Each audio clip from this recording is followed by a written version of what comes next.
My guest this week is Bonnie LeCat, and in the podcast, you may hear me call or refer to her as Bonnie LeCat, but it's actually Bonnie LeCat, and it's spelled BonnieLecat. Her website is Bonnie LeCat Designs, and it's also BonnieLeCat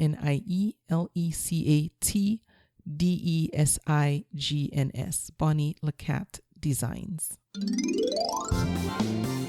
Welcome to the Etsy Conversations podcast, featuring inspiring interviews with Etsy shop owners, hosted by Ijama Elazu. Hi, and welcome to the Etsy Conversations podcast. I'm your host, Ijama, and I thank you for joining me for another episode. This week, my guest is Bonnie LeCat, and she runs the Etsy shop Bonnie LeCat, and she sells inspirational art, signs, and personalized gifts. She's been selling on Etsy since 2012 and has hit over 5,000 sales since then. She also runs her own website, Bonnie LeCat Designs, and that's at bonnielecatdesigns.com. I will link to that in the show notes for this episode. Bonnie, thank you so much for being my guest and welcome to the podcast. Oh, thank you so much, Ijama. I'm happy to be here. I'm so grateful to have you. And you do so much. And I wanted to say everything you do. And I was like, well, no, it's better coming from you. So before we start, can you just tell us a bit about yourself? Yes. I'm an artist. I have been a full-time professional artist for a lot of years. I have been an artist for pretty much my whole life, which I guess you hear from a lot of different artists. You know, I kind of grew up and started drawing as soon as I could hold a crayon. But I studied art in college, and I have done many things during my art career. I have worked as an art director, an illustrator, a designer. I have done decorative finishes on walls and murals on walls. And now finally I've landed in Etsy and in my online shop and teaching. And I create the artwork that I use to create prints and different gift items and different home decor items that I sell online. So, Bonnie, in the past, when you worked as an art director, illustrator, etc., were you doing that for other people? Were you doing that as a job? And now the art you create is you've made your own business out of selling your art and teaching. Well, actually, it was a little bit of both. I started out working as an employee at different advertising and marketing agencies, and eventually branched out on my own and had a freelance business doing that. And that, since then, that was more years ago, probably than I care to admit. But since then, yes, I've been on my own, working as my own boss and having my own business. When you decided to branch out, was Etsy your first port of call, or did you start doing freelance work for clients on the side independently?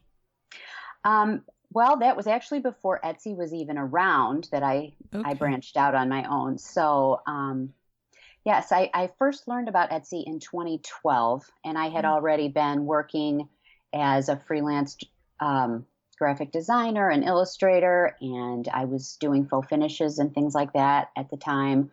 So then I started a shop in 2012, and I'm still there. And now, so when you joined Etsy, or when you came onto the platform at the time, how different was it then to what it is today?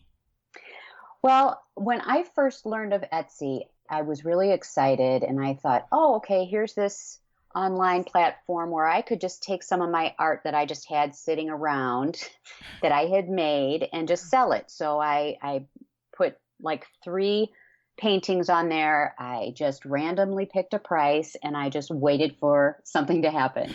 And nothing happened, of course. So I guess that's not really answering your question. It was different for me from my perspective. Yeah. It was all very new, and I don't think as many people knew about it. Yeah.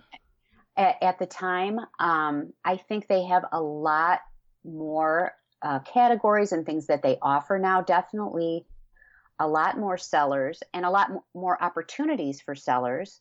I think that the people at Etsy work really hard to help sellers be successful and have buyers have a good experience. And I know that they make changes all the time. I can't really remember because when I first started, I wasn't nearly as engaged with the platform as I am now. I didn't really start consciously trying to work sort of Etsy until about 2015 when a light bulb went off. I needed a gift. I needed a baptism gift for someone. And I said, oh, I'll go to Etsy and look up something. And then I went, well, why don't I just make something?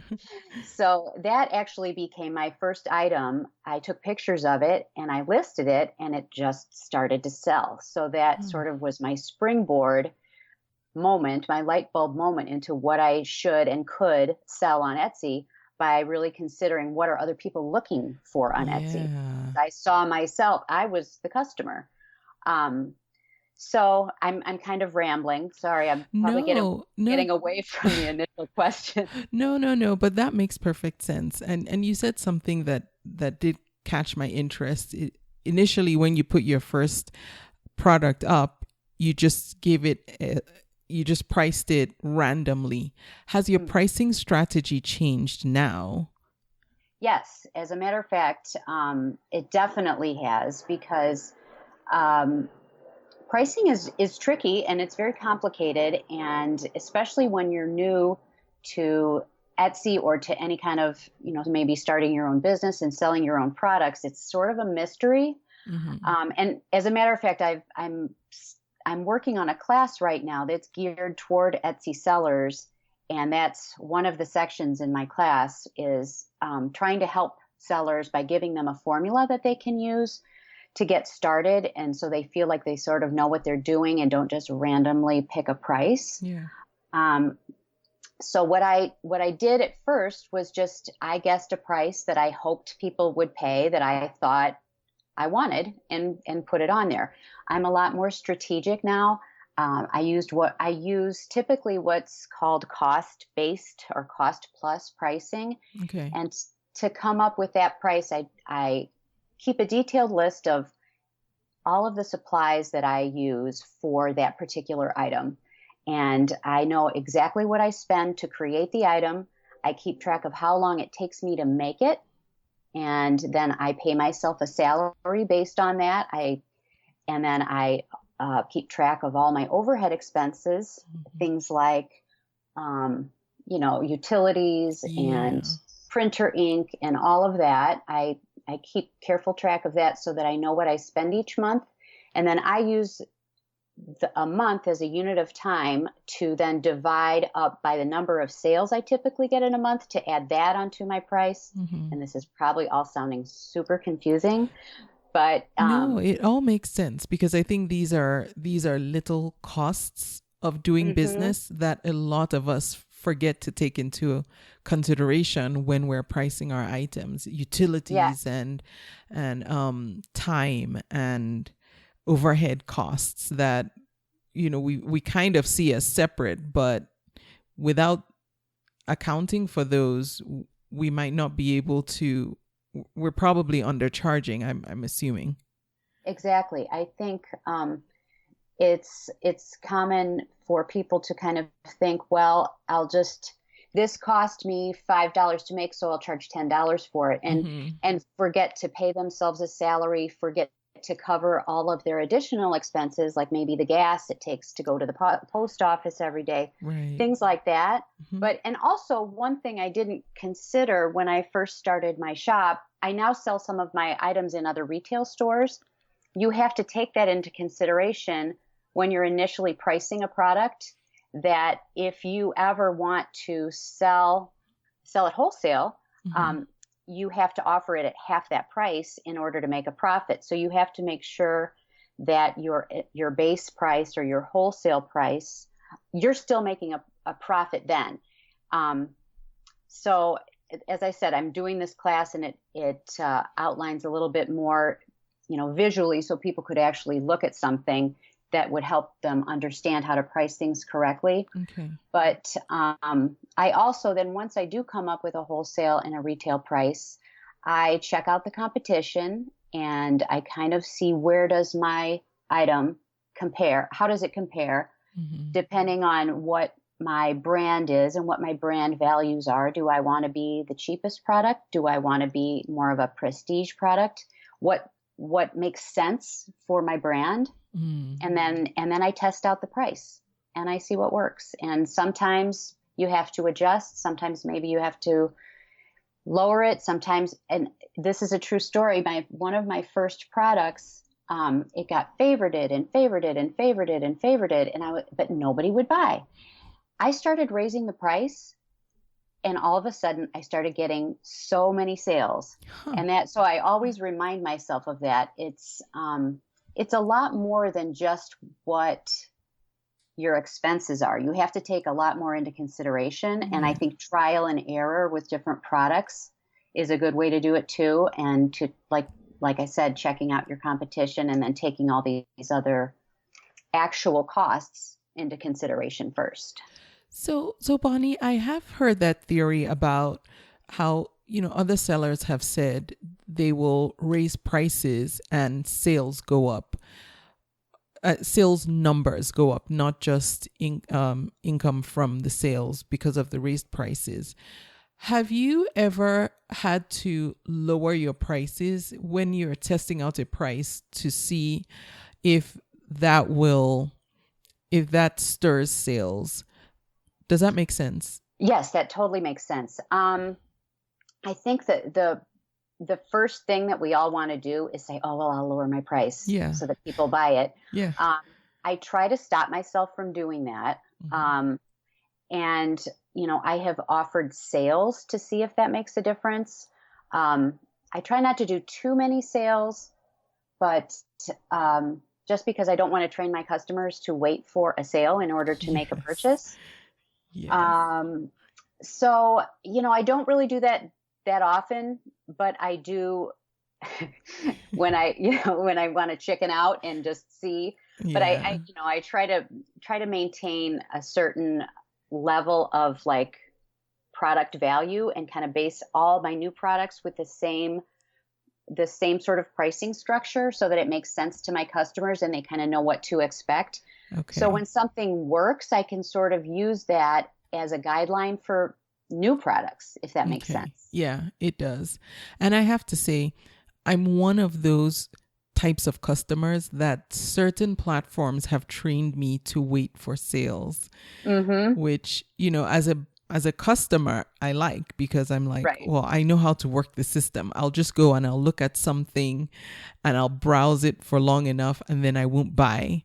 And then I know in a couple of days or so, I'm going to get an email saying, hey, here's a coupon, or, the price has dropped, and then I'll buy. And as a seller, you don't want to train your customers to behave that way, or you don't want to reward that behavior. Right. I mean, the big box sellers, we just, as Etsy sellers, we just really can't compete with the prices of, say, a Hobby Lobby or Michael's with our products. And I think, there's the tendency to try to do that, but we just don't have the volume of sales and we can't get our supplies at that low of a cost to make it worth our while. So that's something you're going to be teaching in your upcoming class, in addition to how to create a product that will sell, packaging, how to create a great listing, and you'll also talk about marketing and branding, which we'll talk about now. And just for anyone who is curious about this product, course, it's going to be on Skillshare. I will have a link to the course in the show notes for this episode, so you can go and check it out, and see what Bonnie is teaching. Bonnie, what else, or what can a prospective student expect to get from the course by taking it? Well, it's geared for people who maybe have been considering opening a shop and don't really know where to start, or maybe for Etsy sellers who have already opened a shop and just, are hearing crickets and want some things, some action steps that they can take to try to improve their sales. It's really sort of an overview, and I just couldn't pack everything into one class. Yeah. So what I'm trying to do with this class is sort of introduce my students to these concepts, and I'm also going to include some resources. So if there is an area, or maybe all 5 of the areas where they need more education, I'm going to lead them where to go, and I'm going to introduce the topic to them. And hopefully it'll help people have more successful shops. That's my end goal. Okay. And now for anyone who isn't familiar with Skillshare, how it works is you pay for access to the platform and then you can take the classes. Yes, that's correct. Okay. So you're not buying just Bonnie's class. When you register on Skillshare, you actually have access to her class and then some others as well. Of course, we want you to check out Bonnie's class, but just so you know how it works when you land on Skillshare if you've never been there. So the link I will have will take you directly to Bonnie's course so that you can check that out. I had another question about it. Is it specifically for sellers of just handmade products, or can sellers who are in the vintage and supplies categories also benefit? Oh, absolutely. It's actually, I love Skillshare. I'm a member as well as a teacher. I'm a lifelong learner, and I never want to stop learning. And Yeah. I would just anticipate that most of the people who are listening to the podcast kind of share my same addiction to learning. Yeah, I do. Yeah. Skillshare, it's awesome. There are so many different things on there that you would never even imagine. Yes. They have everything from art and craft classes to, they have a lot of business classes and even like lifestyle classes, meditation, journaling, as well as any particular skills. And it's wonderful because there are like bite-sized classes and there are giant classes. And if you join, you have access to as many as you can and want to do. Yeah. And here's a little bonus for anyone listening and wants to check it out. If you follow that link and you sign up, you get 2 free months to check it out. I was just about to say that. Yeah. Yeah, which is great. And then you can even, you don't have to, if you don't like it, you don't have to continue and you don't have to pay anything. Yes. So it's really worth your while, at least just to check it out. Yes. And I would also like to mention, I am an affiliate of Skillshare. And yes. And so what that means is if you click through using the link that I put, I'll get some type of referral credit. I'm not sure what it is. I really need to check. You'll still get the 2 free months, which, you can cancel before then. But then if you choose to stay on, I think I get some points for referring you to the site. Yeah. I was going to ask another question about the class. Okay, so Etsy is changing on an almost weekly, sometimes it feels like daily basis. Right.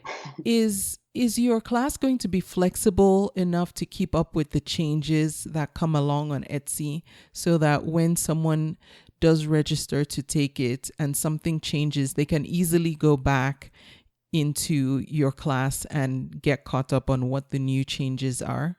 Yes, one of the nice things is that I can go back to any of the classes and make additions or changes to anything that's already there.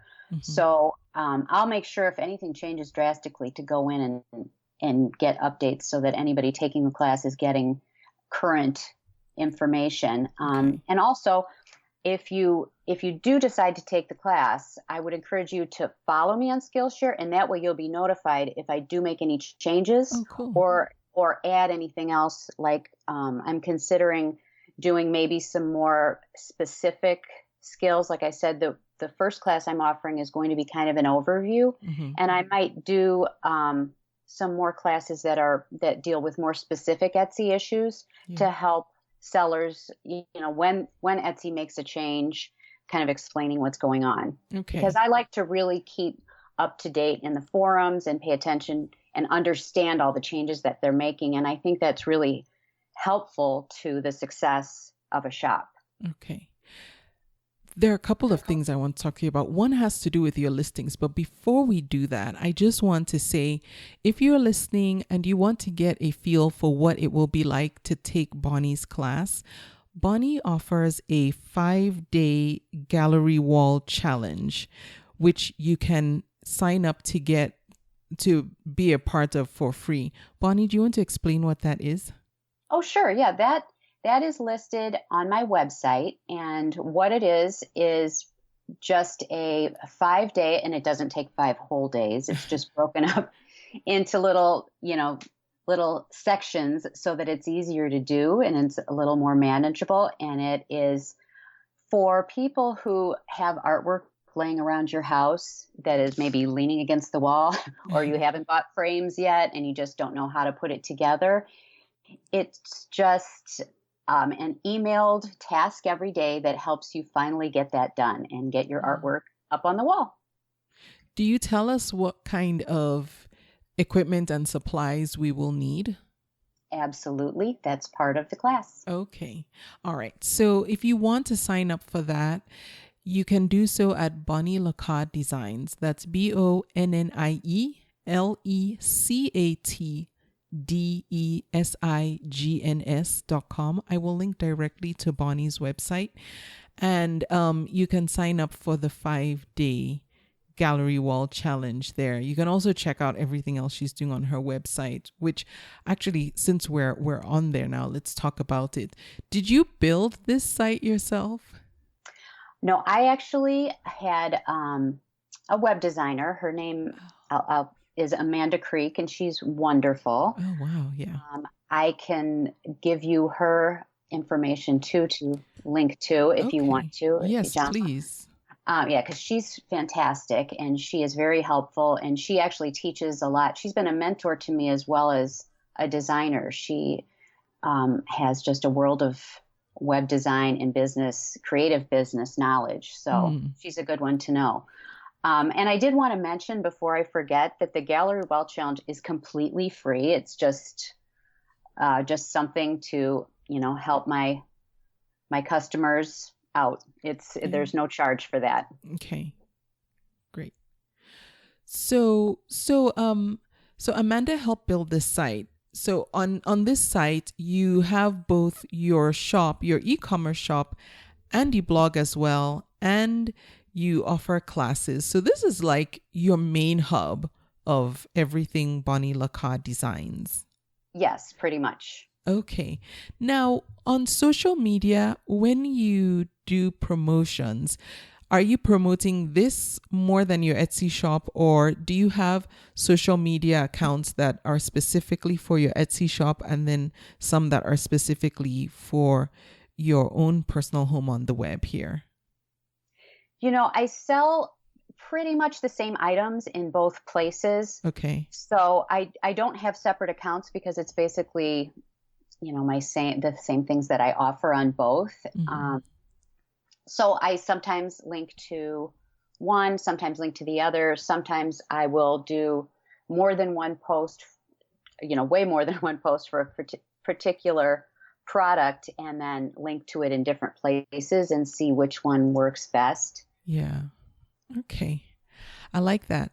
And you also blog. How do you choose what topics to blog about? Do you have a theme for the month, or do you go based on what's happening just at the time that you're creating a post? Well, I'm always working on new strategies. Right now I'm working on doing some blog posts that will sort of break down the things that I'm teaching on Skillshare. I'm going to be focusing on that for a little while. And maybe I will have posts that have to do with my particular products here and there, but I'm planning on doing more sort of maybe some step-by-steps and things that help you get to sort of the basics, like maybe business basics for Etsy or artists in general, and maybe like tools of the trade, things like that. Okay. One of the things I like looking at your Etsy shop is how you write your titles. And I noticed that your titles are really like groups of keywords that people search for. How did you come up with this strategy for titling your listings? And have you found that it works better than other methods? Well, that is actually something that I just started trying. And I learned about that on Marmalade. Okay. So I have yet to see, I don't have like enough analytics yet to say if that's working better. Okay. But I'm giving it a shot because it seemed to make sense to me. Yeah. Yeah, I think it's really interesting because it seems like those are all things like just looking at different listings. If someone were to put in a search in the search bar, that's something they would search for. And we know that titles hold a lot of weight in search, at least historically they have. And so I would be curious to find out just how, what results you get from that. Yes, I am too. I'm hopefully, I'm optimistic, I guess. Yes. Now let's talk about time management. So you're doing a lot. You're running the Etsy shop. You have the e-commerce website. You also teach classes. What does a typical day look like for you? How do you prioritize what to work on and when? Oh boy, that's a toughie. I have to stay organized. I have to make to-do lists. I recently started bullet journaling, if you're familiar with that. I've heard of it, but I don't really know what it is. What is bullet journaling? Well, it's basically instead of buying a published planner that somebody else has designed, it's really good for creative people because you can kind of design it however you need it to be each day or each month. However, I mean, if you look up bullet journaling on YouTube or anything like that, you can see tons and tons of examples. And I know there are actually a lot of Etsy sellers, I think, who sell bullet journal pages. I'm pretty sure, like printables and things like that.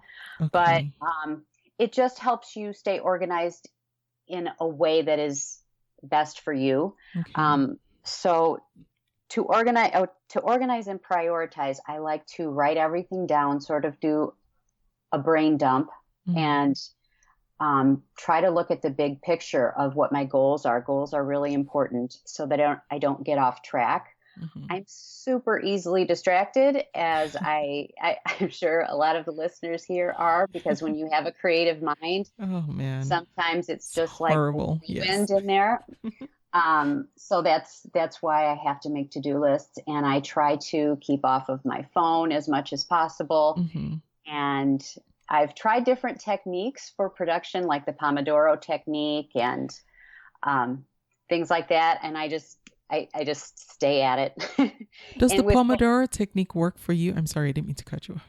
Oh, no, you're fine. Not really. Just because of how my brain works, okay. I just am kind of a little bit of a rebel. So if I have a lot of tasks listed there, I can just sort of click away at them. If I put the time that it needs, I can fit them in where they go. Yeah. The Pomodoro technique is more about like setting a timer. Yeah. So the rebel in me wants to do something else if I say I have to. I like to kind of choose what's off the list and change it up as I go. But it's a battle. It is a battle for me, but what are you going to do? Yeah. And I ask because I've tried it before and it worked initially, but after a while, like you, I started to talk myself out of it. Like, well, no, I don't need to do this for 20 minutes. I can do it in 15 and then use 5 minutes to do something else. Right. And for anyone who doesn't know what the Pomodoro technique is, it's just a system of helping you focus on one task for a set period of time, and then you take a break for, a fixed period of time, then you repeat the cycle. And I believe it's 20 minutes of focused work and 5 minutes or so of rest or, break, and then you repeat something like that. There's actually Skillshare classes on the Pomodoro technique. If anybody is trying out Skillshare, you can look for it there. And if you want to check out the Pomodoro technique, for some people, I'm sure it works. It just sort of depends how your brain. The person I heard about it from swore by it. And so that's why I thought, okay, maybe this will help me, stay more organized and focused. But I found for me, pressure works. Like if I'm on a time crunch, if my back is to the wall, I get my best work done when I'm, when I have a deadline to meet and it's close, or first thing in the morning when, my brain is fresh. But middle of the day, I'm just like all over the place. Right. I think the trick is to learn when you're at your best and what to watch out for that knocks you off track. Like you, I'm a morning person, so I get my best work done when the sun's coming up, and after about 8 o'clock at night, I'm sort of brain dead. Done. Yes. Right about then is when I start looking for some reality TV because my brain is no good. Exactly. I'm the same. Okay. So you use bullet journaling. Have you found that to be effective and to work better for you because it gives you the flexibility to prioritize things the way you want to? Exactly. It answers that rebel in me. It makes me, I'm doing it on my terms in my way. And that just, for whatever reason, works better for me, that I can pick and choose the task that I want to fit into this slot as my day goes. Okay. But it is, like I said, it is a battle for me. I'm not going to pretend that I've got that skill mastered, but that's what makes life interesting, right? Just keep living and learning. Yeah. And trying. So, speaking about promoting your Etsy shop, I know we touched on it a little bit, well, more so with your website and social media. Do you have a specific strategy that you follow? Is that something that you prioritize as part of your bullet journaling, is dedicated and devoted time to focusing on social media, or is it just something that you throw in there as you go along? Well, I'm actually working on that right now, and I'm trying to decide. There's a lot of platforms out there that help you to schedule, schedulers for your social media. Yes. And that is really on my to-do list right now because it takes so much time otherwise. So I'm looking at a few different things. Up until now, I've been sort of sporadic and not strategic. And I think it will be in my best interest to have a plan for that, like everything else in business, and also to automate things. So like there's Postcron and Tailwind and Hootsuite and Planoly. There's so many of these platforms that help business owners, and especially if you're a small business owner, or for me, right now it's just me. So, there's a lot of balls I have in the air every day. If I could maybe once a month or once a week get things automated, that will free up my time to maybe generating new product ideas instead of spending so much time on marketing and social media. It also takes away that temptation to sort of get sucked into the social media and lose time during the day, Yes. I agree completely. And some of the tools that you mentioned, I've used, and some I want to learn how to use. I've used Hootsuite before, and it was great. I liked it because when I was using it, I was using social media differently. I was more active on Twitter, and so it was great for scheduling tweets and posts. What I found over time was that even though I wasn't live posting, I liked to interact live, but then something changed on Twitter where they don't always tell you when somebody's interacting with you. And so people will interact with you and then you just don't know because you're not getting the notifications. But that did save a lot of time, and it did, in a way make me look more active, but even though I really wasn't. But I found that based on where I get more traffic, perhaps Twitter was not necessarily the best place to be focusing my attention, which, could be, a word for somebody is look at where most of your traffic is coming from and then figure out how to master that particular platform. Yes, I totally agree. I don't do Twitter that much for that reason. Yeah. And there's so many. It's if you try to do Twitter and Pinterest and Instagram and Facebook, and it just there's your whole day. So, yes. and why waste your time on a platform if your customers really aren't there or aren't engaging with you? It's better to just focus on what works, I feel like. Yeah. How much time do you devote to SEO, both SEO for your Etsy shop, your e-commerce site, and your blog, if any at all? Oh, a lot. And it seems like the more I know, the more I learn that I need to know. Yes. As far as SEO goes. I mean, it's pretty complicated. I'm always trying to learn more about analytics and keywords and site stats and things like that.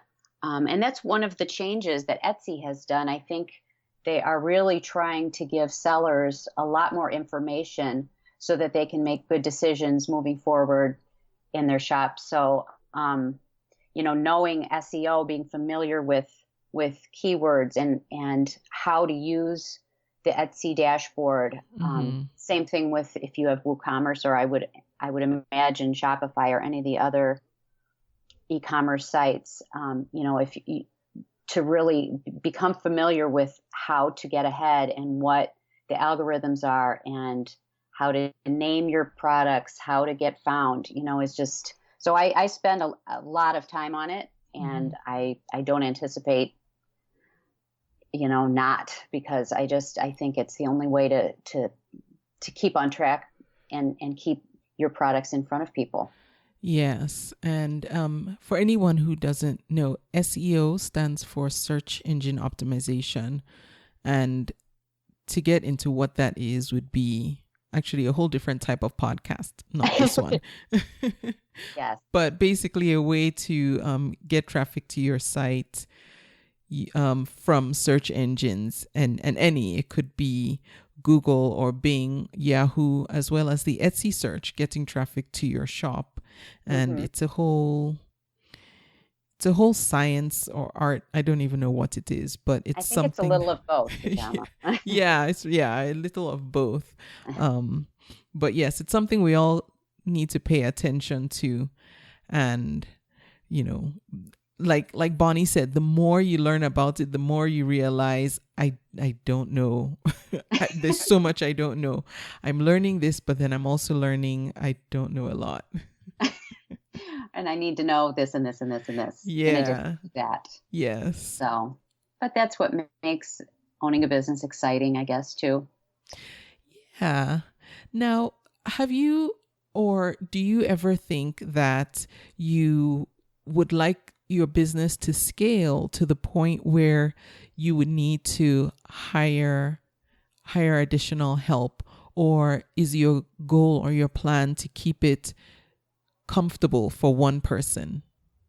Well, that's a really good question, because when I first opened my shop, I had so many big ideas that I didn't really have they weren't defined goals. They were just I'm going to sell in wholesale, and I'm going to have all these retail shops that sell my stuff, and I want to have a beautiful studio with 10 employees and just millions of things that were way too much for one person. And now I really work all the time on setting realistic goals and really kind of asking myself a lot of questions when I get a new idea, like what you're at. Do I want to hire people? What does that really mean for me? And does that really suit me and my brand and what I want from my business and what I want from my life?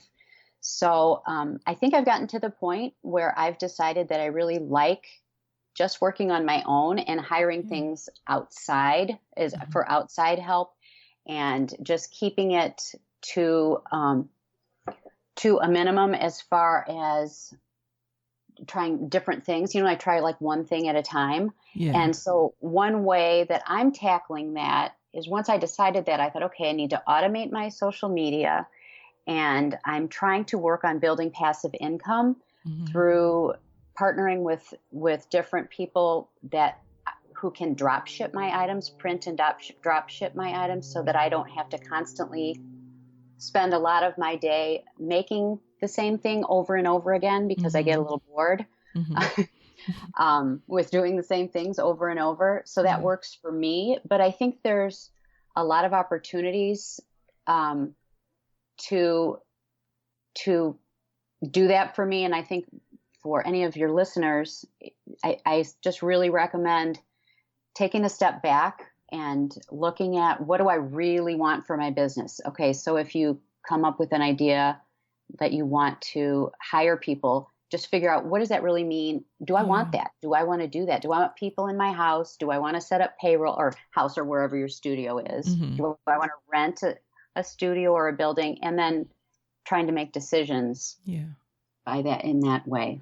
I like that, and thank you for that response, because I think sometimes we don't always think through what scaling looks like for us as our own individual business owners. For some of us, scaling does mean bringing in employees, whether part-time or full-time, in-house, in-house being into your business, where they show up every day or a few days a week.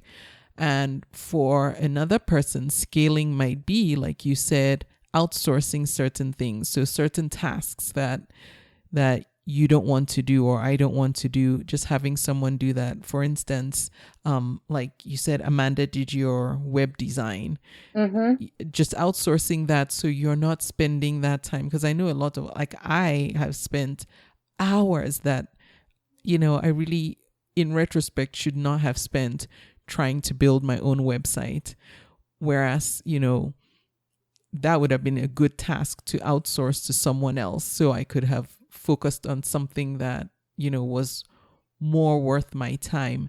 And so that's a form of scaling too, is outsourcing certain things. And so it's good for us as individual business owners or people with Etsy shops to think of what scaling looks like to us, and then make it a determination about how we want to do that. Exactly, because sometimes you might make a decision to do something, and it'll lead you down a path that you really didn't intend it to. Yeah. So. Yes, I know, because there are things I've thought, okay, I should learn how to do this. And then I end up buying a course that, I think is going to teach me how to do it.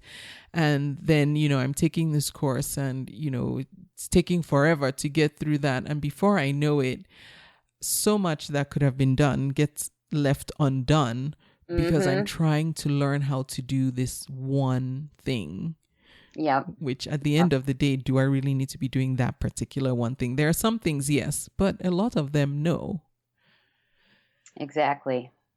Now, how much time right now would you say it takes to do everything that's involved in your business? So running your shop, doing the admin, fulfilling orders, creating. How much time are you spending on just all of that, to give someone who's listening a realistic view of what it really takes to run a successful shop and business?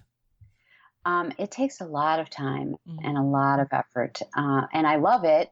So it doesn't always feel like work to me. And I'm fortunate to have a studio in my home. I converted my basement into an art studio, and it's great and it's awful all at the same time, because I love to work, so I end up working more hours than I probably should, but I get a lot of enjoyment out of it. So to answer your question, I work every single day. There's not many days that I take the whole day off. So I would guess I work maybe 60 hours a week. But you have to put the time in to see results, I think. There's just so much that you have to do. I'm sure you understand. And plus, I because I love what I do, I sometimes maybe take a little bit longer to do some things. Yes. That the line's kind of fuzzy between work and play for me. Yeah.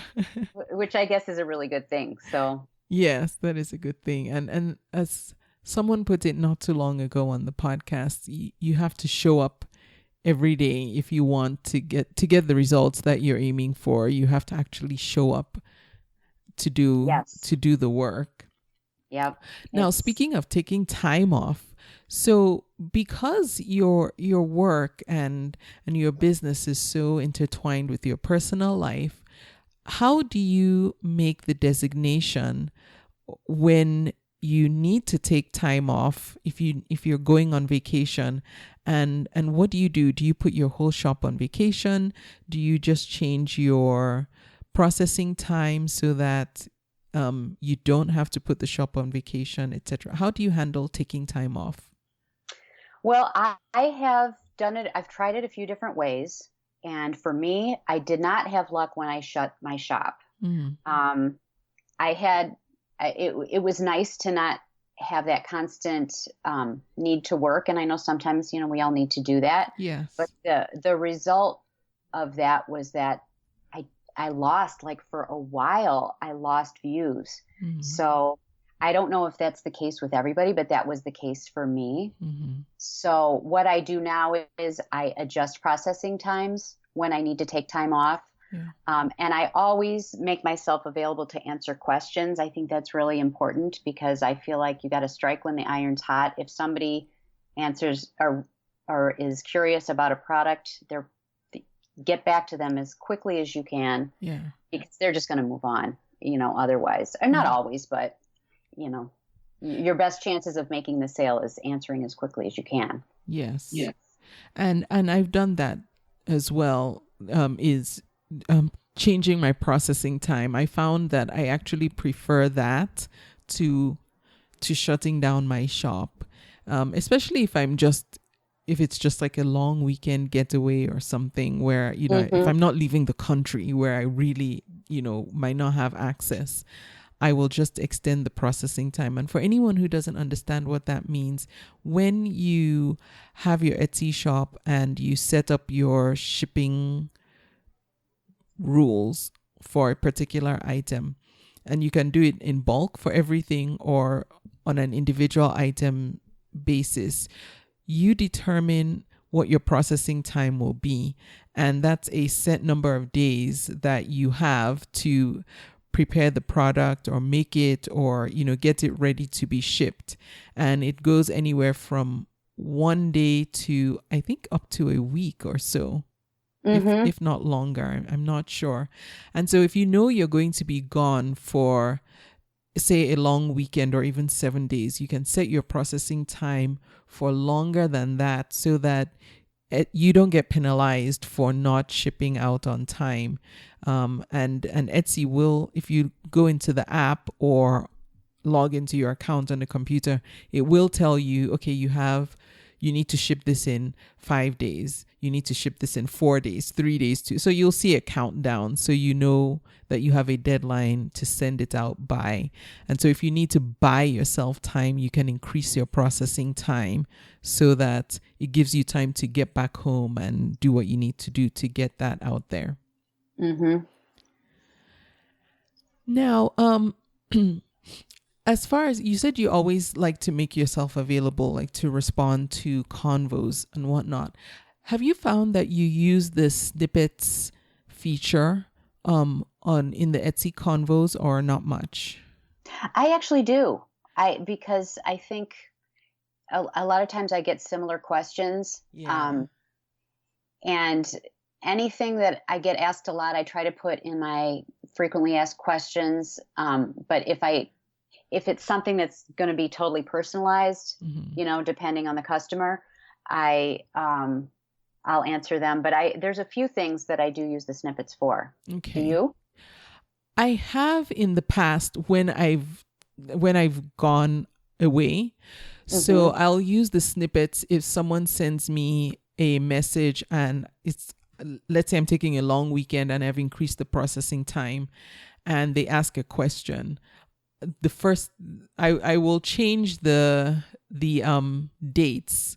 So I have in there, I'll be gone from, this date to this date, but I'll respond to your message as soon as I can. If it's urgent, please respond and let me know. So I'll use that so that when I'm, not on if I'm on vacation or taking some time off, it gives me time to respond when I have some downtime and I don't feel like I have to respond right there and then. If you have the app on the phone, you'll see the message right away. But then I'll know that automatically this person is going to get that message that says, hey, I'm gone, but I'll respond. Give me a few hours. Yeah, that's a good idea. Yeah. So then you're not so pressured to always be on it because, like you said, there'll come times when as a seller, you just need a break.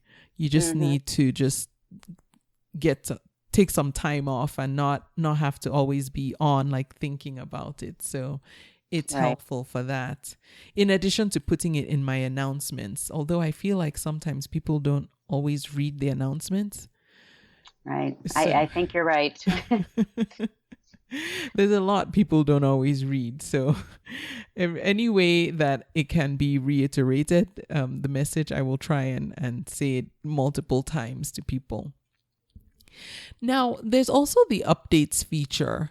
Do you find that you use that a lot or at all? And if you have used it in the past, did you find that it did help to drive traffic to the listings that you highlighted? Well, I have to confess, I don't use the updates as often as I probably should. When it first started, I was doing it a lot and I don't think I was seeing much of a difference. Yeah. So I kind of dropped off. I should actually try that again. It's kind of one of those things that I think, I need to do that. Put it on my list. Yeah.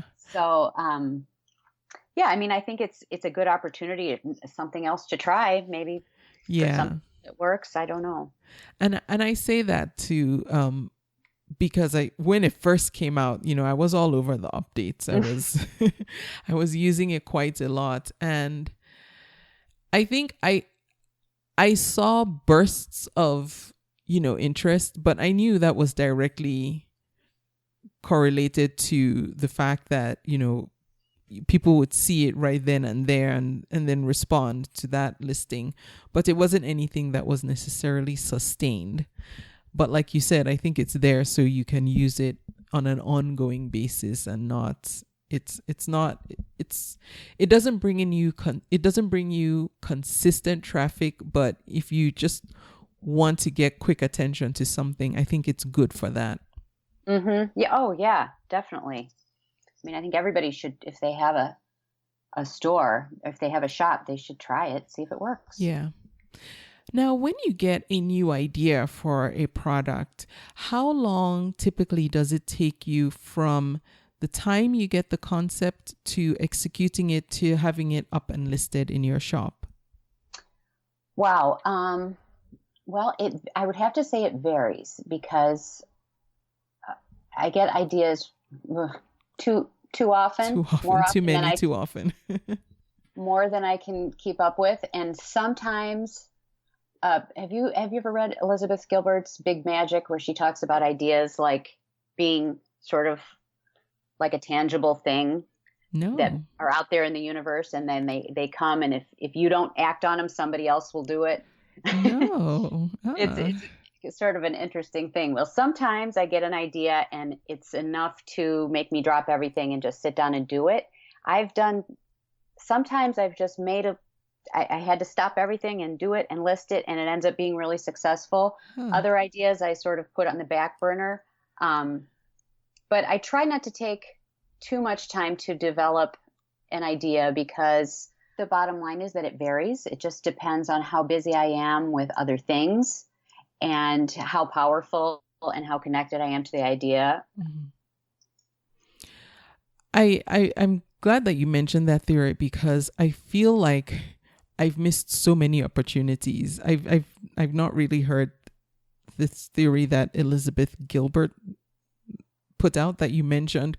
But yes, there are times where I'll get an idea for something, and in my head, I think it's just the best thing since sliced bread. And, I will get distracted and not do it. And now I'm wondering how many great opportunities I've probably missed out on just because I didn't sit down to execute. So now I'm going to think differently when I get an idea I feel really strongly about. Although sometimes I kind of keep a running list in my bullet journal of ideas. Yeah. And there are some ideas, like you said, that I think, oh my gosh, this is going to be the thing, And then I come back later and look at it and go, no, I don't want to do that. So I guess it just depends. What's a lesson about selling on Etsy that you feel you learned the hard way, and you can probably save someone who's listening now from learning it the hard way too? Oh, wow. There's probably a lot of things. One thing that I've learned is to really try to understand your customer. Mm-hmm. And that's an ongoing thing for any business or brand, I think. But like I said earlier in the conversation, when I first opened the shop, I didn't really understand that. And I made what I sold sort of about what I wanted to sell, not what my customer wants to buy. Mm. So I think it's really important to think about that before you put the time and effort into creating and listing and marketing a new product. Kind of think like them. Yeah. So I learned the hard way by not having any sales. Yes. That's not the way to go. So the lesson I learned was think like my customer. And I would say the second biggest thing that I've learned the hard way is to really, really sort of empathize with your customers. Mm. Think like them. And I'm really fortunate that I have had mostly super, super nice, wonderful customers on Etsy who are always willing to work with me and kind of appreciate the whole idea that I'm just a human at the other end. They're not ordering from, Big Lots. They're talking to an artist. And there are times I'm human, I make a mistake.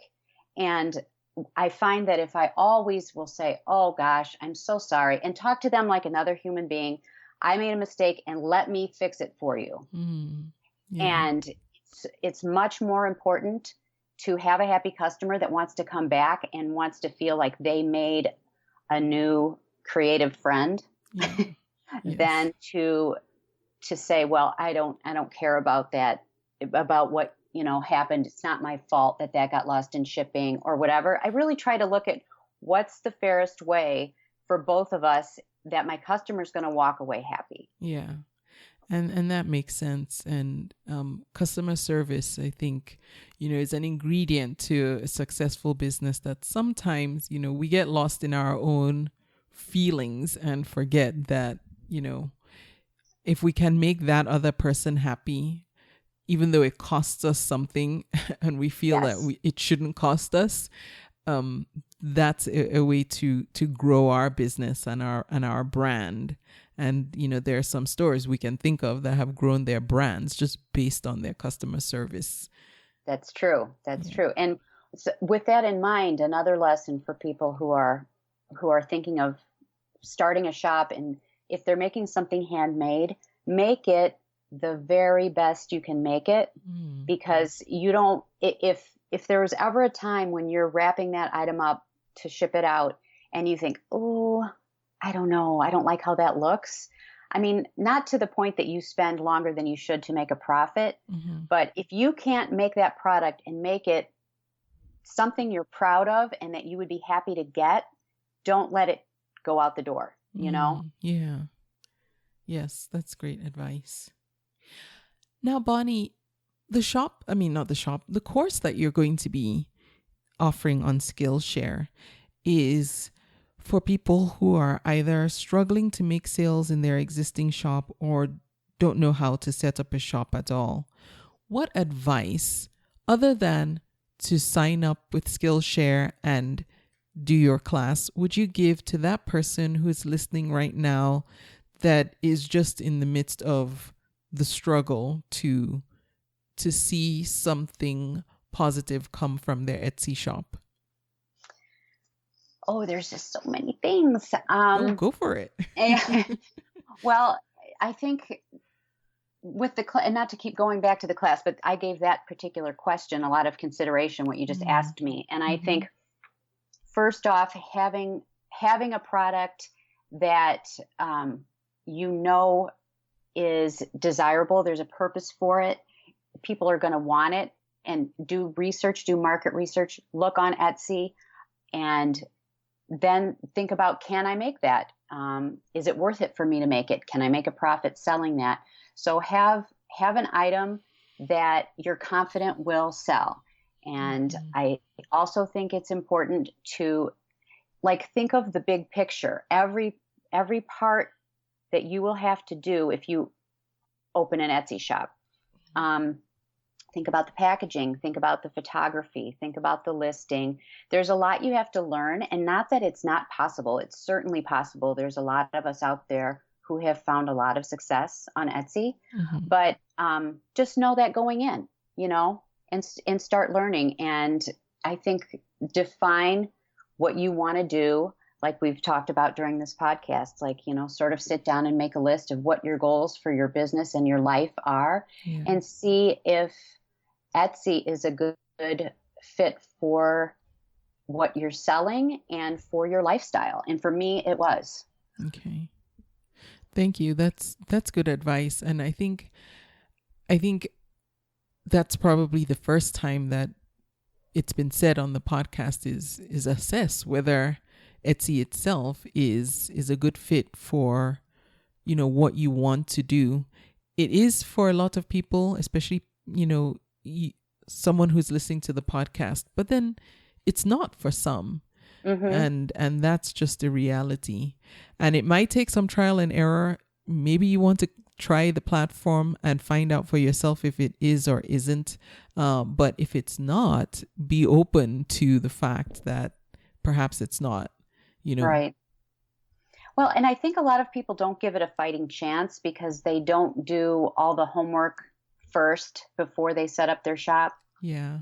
They don't really know how to create a listing that is really going to convert customers, and they just don't do their research beforehand.